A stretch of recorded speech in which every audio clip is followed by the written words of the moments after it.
नमस्कार, स्वागत है आपका। न्यूज हेडक्वार्टर देख रहे हैं आप, ताबिश हुसैन। और यहाँ पर सबसे पहले एक बड़ी खबर आपको बताते हैं। 14वीं जेपीएससी पीटी विवाद पर एक बड़ी खबर सामने आ रही है। जेपीएससी के 3 सदस्यों ने इस्तीफा दे दिया है। अजीता भट्टाचार्य, अनीमा हासदा का इस्तीफा हुआ है। डॉक्टर जमाल अहमद ने भी इस्तीफा दे दिया है। अब तीनों ने राज्यपाल को अपना इस्तीफा भेजा है। तीनों ने सीआईडी से पूछताछ करेगी और सीआईडी ने पूछताछ के लिए इनको समन भी भेजा है। प्रभाकर हमारे साथ हैं। प्रभाकर, एक बड़ा अपडेट है ये इस मामले के अंदर। एक तरफ छात्र वहां पर बैठे हुए अपनी डिमांड के साथ और इन्होंने इस्तीफा भी दे दिया और सीआईडी भी पूछताछ करेगी। और क्या जानकारी मिल रही है इसको लेकर? देखिए, इन्हें कल सीआईडी ने बुलाया था जांच के लिए। कल इन्हें नोटिस दिया गया था। जो तीनों सदस्य हैं उन्हें बुलाया गया था कि कल उन्हें सीआईडी के समय उपस्थित होना था और उनसे पूछताछ होती। लेकिन उसके पहले ही उन्होंने तीनों सदस्यों ने इस्तीफा दे दिया। लेकिन उसके बाद भी उन्हें सीआईडी के पास जाना पड़ेगा।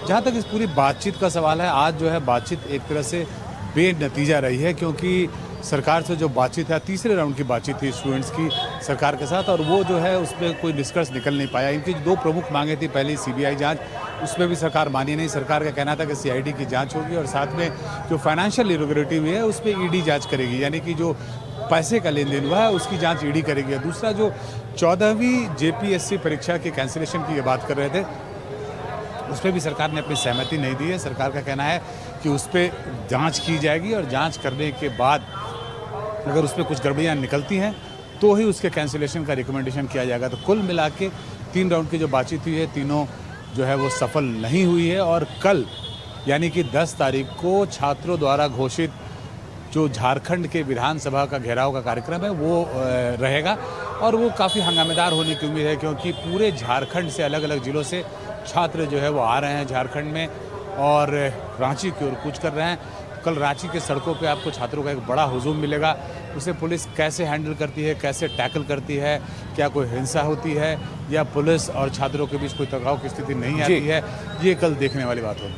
बहुत शुक्रिया प्रभाकर आपका सब जानकारी के लिए। तो देखिए, एक तरफ बातचीत सरकार के साथ बेनतीजा रही है तीसरे दौर की, दूसरी तरफ ये 3 लोगों के इस्तीफे यहाँ पर हुए हैं, इनसे पूछताछ भी यहाँ पर हो रही है। क्या कोई हल निकलेगा इस आंदोलन का, इस प्रदर्शन का, इस पर नजर बनी हुई है। तमाम अपडेट हम आपके लिए लेकर आ रहे हैं। उधर देखिए आप, झारखंड में परीक्षाओं में धांधली के आरोपों को लेकर प्रदर्शन लगातार जारी है और इस बीच एनडीटीवी को इस पूरे विरोध प्रदर्शन का कारण बने 2024 के जेएसएससी पेपर लीक से जुड़े कुछ अहम दस्तावेज हाथ लगे।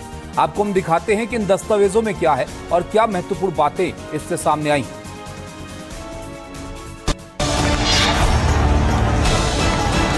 झारखंड में जेएसएससी की परीक्षा लगातार सवालों के घेरे में है। एनडीटीवी को अब 2024 के जेएसएससी पेपर लीक से जुड़े कुछ अहम दस्तावेज मिले हैं। ये दस्तावेज सीआईडी रिपोर्ट के हैं, जिसमें पेपर लीक से जुड़े कई अहम खुलासे हुए थे। दस्तावेजों के मुताबिक जेएसएससी परीक्षा सितंबर 2024 में हुई। व्हाट्सएप और लैंडलाइन फोन के जरिए पेपर लीक। जिन छात्रों ने पेपर लीक के लिए पैसे दिए, उन्हें नेपाल, हजारीबाग, पटना, जमशेदपुर और पश्चिम बंगाल समेत कई जगहों पर जवाब दिए गए। छात्रों की शिकायत के बाद सीआईडी जांच के आदेश दिए गए। सीआईडी रिपोर्ट में कहा कि छात्रों को 150 में से 120 सवाल मुहैया करवाए गए थे।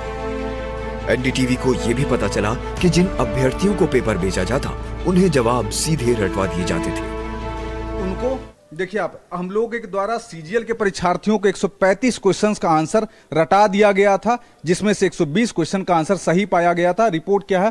थाना अपराध अनुसंधान विभाग। वो हो सकता है लेकिन इस रिपोर्ट के तुरंत बाद सरकार ने दूसरी एसआईटी बनाई और पहली रिपोर्ट को ठंडे बस्ते में डाल दिया और दूसरी एसआईटी ने आरोपों को लगभग खारिज कर दिया।